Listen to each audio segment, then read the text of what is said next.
ነብዩ አለይሂ ሰላቱ ወሰላም መዲና ከሄዱ 10 ዓመታት አሳልፈዋል። በ10 ዓመታት ውስጥ ለሐጅ አልመጡም ነበር። የመጨረሻው 10ኛው ዓመት ላይ أشرف الخلق عليه الصلاة والسلام لحج እንደተዘጋጁ አወጁ።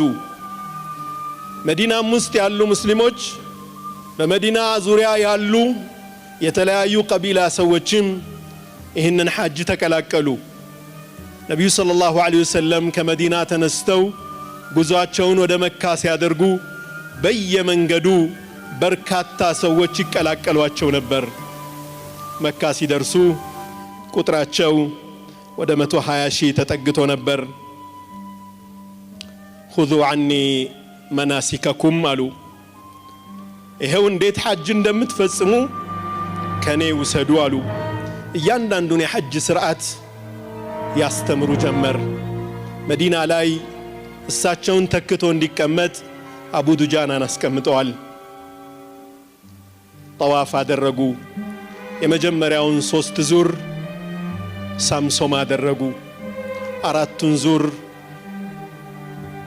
በርምጃ ጠዋፋቸውን አጠናቀቁ። መቃም ኢብራሂም ላይ 2 ረክዓ ሰገዱ። ዘምዘም ጠጠው ሰፋና መርዋን ተመላለሱ። ከዛም ጉዟቸውን ወደ ሚና አደረጉ። ሚና ላይ አደሩ።